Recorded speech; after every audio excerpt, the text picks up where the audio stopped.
I'm obviously gonna have to be. I'm making some changes on my channel. Let me just say that. But anyway, um, cause I don't know. I like conversations. People always make videos and say, "Let's have a conversation." People make videos and say this in the comments, or let me know what you think in the comments and all that kind of stuff. And then if you literally everything I just said so far, if I wrote it all out in the comment section, it would be a huge paragraph, and I haven't even said anything. So that's why I made the channel for the most part. But anyway, this live I'm doing right now is in response to I I collect Funko Pops, or I should say I did, but as I'm definitely moving away from it, almost probably completely. But anyway, um, the title was Funko Pop prices are going up. Is it time to panic? Um, Obviously the last question, is it time to panic, is that's opinionated, like I don't know. But the only reason I'm making this post or this live is because I imagine that Slap Shot. I know it's like having to do with hockey, but anyway, I imagine he has some connection with Funko, the company. I imagine, because he's a pretty big content creator. And generally, the content creators that work with Funko, they don't say anything that would be considered negative in regard to Funko or their decisions or things that they do, for the most part. Anyway, I find some of the things that he said a little disingenuous in regard to number one, saying that the price is going up compared to inflation. It's not that big deal. They would actually be higher if they were, or whatever. And somebody in the comments actually corrected him on his calculation in regard to that. But I always think it's disingenuous and really a farce and a sham when people want to bring up inflation in regard to items or prices of things going up, because the reality is, especially here in America, our income doesn't go up with inflation in any way, shape, form, or fashion, like on any kind of reasonable comparative scale. Which means, don't talk to me about how you, as a company, have to keep raising your prices when you know that your customer can't. It's going to be harder on your customer, but you don't care. You only care about making your money. So it's not a fair assessment or bringing in as far as the inflation mess. It's just not. Um, so anyway, so the inflation part, miss me with that, because necessity prices, the things that we have necessity of, all those things go up. Your rent goes up, your taxes go up, all the things that you have to buy, like food, shelter, transportation, all those basic needs, all those prices go up.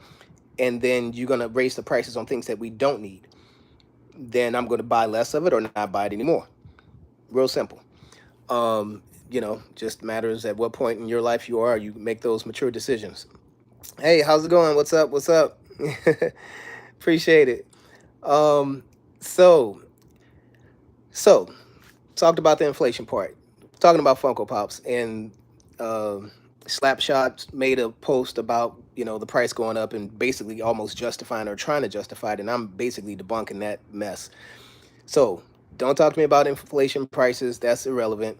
Um, what was crazy was he mentioned the Demon Slayer, which of course I collect and I actually have. Oh, they haven't come in yet, but the Muchiro Hashira, that pop was an amazing pop. The mold of it is an amazing mold. That's the fact that it's Demon Slayer and an amazing mold and a chase. Those are three things that made that pop sell out twice when they restocked it, and I think it's on his third restock or whatever. So, but he only mentioned the fact that it was a chase and vaguely that it has some kind of demand. Ridiculous, because there's a One Piece chase with the blue hair and the weird faces, because I haven't watched all the One Piece, but if you guys know, there's a Funko exclusive that has a blue hair, weird face chase, and it's One Piece. One Piece is literally one of their number one demand items, right? IPs. That did not sell out. Why? The price hike, and it's the mold of it wasn't enough, and the character, the demand, all, those same three factors that I just mentioned did not fall for that. The biggest factor with the Demon Slayer was the fact that it was an amazing mold, because realistically there was a chase Um, there was another Demon Slayer chase, and I want to say it was the Sound Hashira, and that one didn't sell out like that. Matter of fact, it wasn't a Funko exclusive. I think that was a Chalice one. But either way, he specifically made focus on the chase aspect of it instead of it talking about the mode, as if the way the pop looks doesn't matter. Like that's that the way a pop looks matters more than the chase factor. Don't believe me? Make it make sense. There are pops that don't even have a chase that will sell out because it looks good. You know? Because it looks good. So anyway, so two debunks right off the rip right there. Then he really lost me when he mentioned what the reason I'm even making this video was because he had the audacity to say that there are people that are just complaining, and most of those people that are complaining are people who are probably no longer collecting. And I'm like, are you kidding right now? He's like, because all the people I talk to in my little group chats and this, that, and third, we're all happy collectors. Get out of here. Stop the cap. Who are you fooling?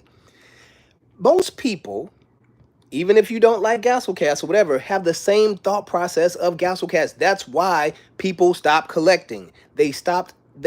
When you kept flooding the market with the same product, we were getting 1,000 of the same thing. We were getting a variation of the same pop, and you were just restocking and restocking and restocking things that were supposed to be vaulted, restocking.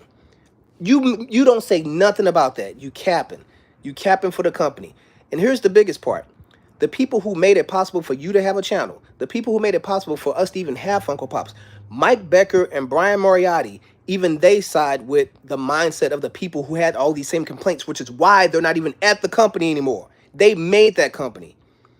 Mike Becker created the company, sold it to Brian. Brian made what we have today as Funko Pops, and we know it's Funko Pops. He made those possible, and they're doing their own thing now. Why? Because they understood that what the company was doing now that it's publicly traded, they were making decisions that were not going to make the customers and the people who built this company and supported this company from the beginning make us happy consumers and happy collectors.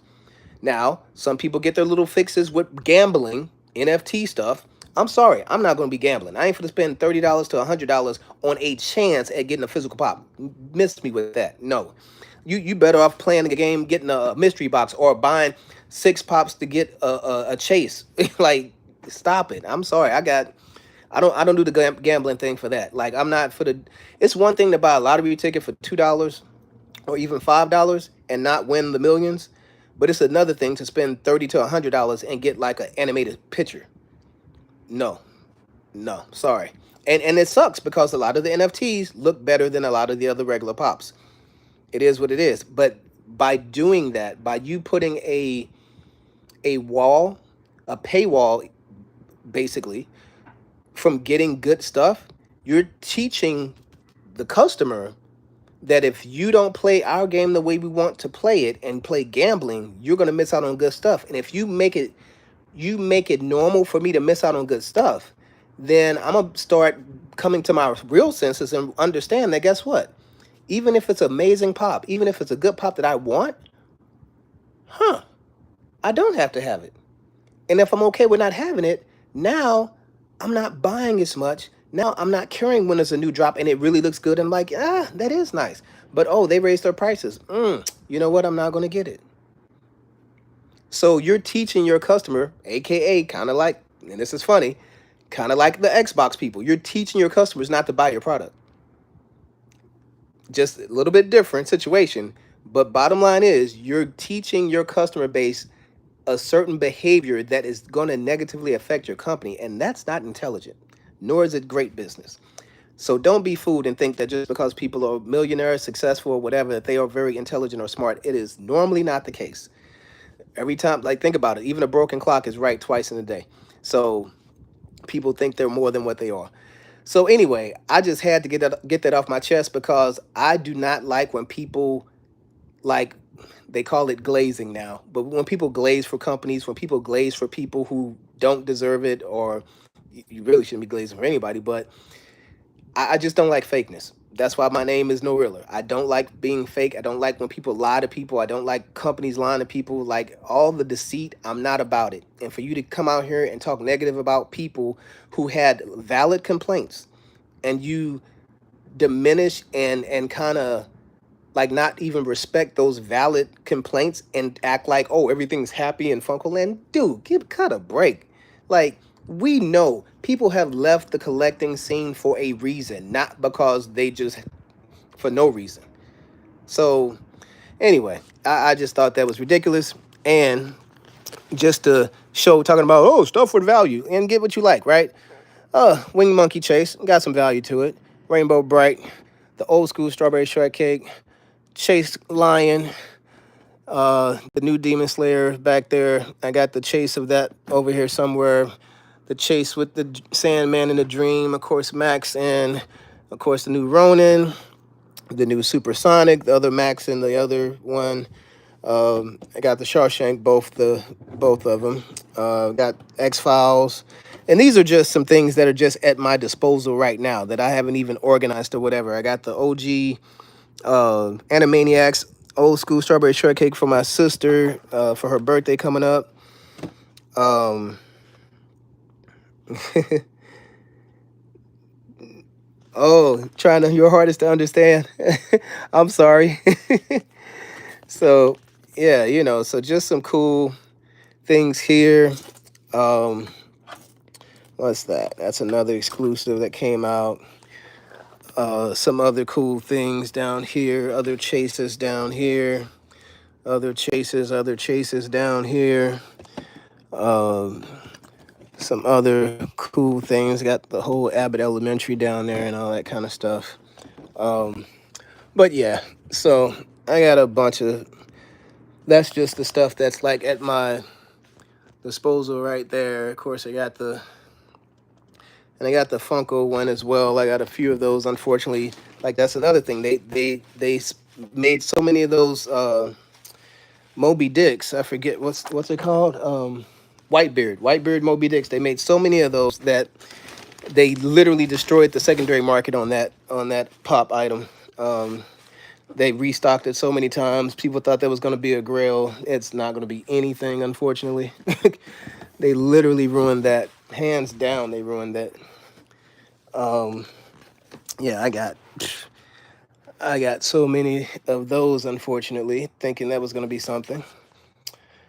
But you just go on to the next thing. Matter of fact, I need to. So one of my Otanis, I gotta package that up and get that ready to go. So anyway, if you guys are interested in any other cool things like these One Piece Labubus, I have those as well. Um, Pre-release Golden Freezer, pretty cool. Uh, Gamerverse Symbiote, Spider-Man, and got some My Hero. This one is the glow in the dark right here, pretty cool. That's one of Nico Robin from One Piece with the monster collab. Another collab there. Oh well, that's Hunter x Hunter. Got Naked Snake. What we got back here? Headless Freddy. Got a few of those. You got one of your Sniper King One Piece Chase right here. And you got Art the Clown back here. Have another Art the Clown under here. I believe if I can pick this up without causing a mess. There it is. The Art the Clown on the toilet down there. Another glow in the dark Goosebumps right there. So yeah, I mean, heck, I got over. Okay, I have over 2,000 pops. So this doesn't even scratch the surface of everything I have. But again, yeah, it's like for people who have put in the time and money into collecting, this particular, you know, product, and for you to think that people don't have good sense, common sense, any sense, and if they actually have a complaint about something, that there might be some validity to it, just understand, like, you're mm, some people just need to take a step back and check themselves sometimes. But it is what it is, because honestly, I'm gonna be making a switch here on my channel. I mean, I like to converse and talk about things. I again, I'm no realer for a reason. I like facts, I like truth, I like good conversations about things that I care about, even if it's not a big deal. Like, none of this is a big deal, but it's just something that's a conversation. Like when you go to the barbershop and talk about sports or whatever, whatever it is that you're interested in, that you spend your time, your leisure time with, or whatever, your hobby, you talk about it. You know. Um, Speaking of talking about stuff like that, I immediately thought about people who like comic books and things like that. Because going back in the day or whatever, I never was into comics, but I was definitely into cartoons and things of that nature. And it's just funny when I hear people talk about these things and they still talk about nerd and nerd culture, and I'm like, at what point, like, I just think it's funny that people consider people nerds regarding certain genres of consumption of entertainment or different subjects, when certain things became like pop culture, like video games, for example, and even video games on computers. Like, you don't have to be considered a nerd to like comics, anime, cartoons, video games. Like, just because those are things associated with nerds, you have to kind of be a little bit mindful of just looking at society and life, and how at some point certain things became pop culture and became something that the culture at large, for a whole generation and for generations now, have all associated with and played with. So whether, back in the day in the 80s, where you had the movies, the nerds, you had jocks, you had nerds, and you had, other people or whatever. Well, video games span across all the different groups of people. You have athletes that play, you have whoever you consider a nerd to play, and then you have parents that with kids, and like, you just like, video games transcends all that, kind of like, well, in some cases sports. But again, I just think it's funny that people still put certain things in a small box. There are a lot of different people doing a lot of different things, and with pop culture and all these different IPs that Funko has, you're grabbing a hold of people from all different backgrounds, because you have TV shows, movies, and sports, and cartoons and anime for over 30 years.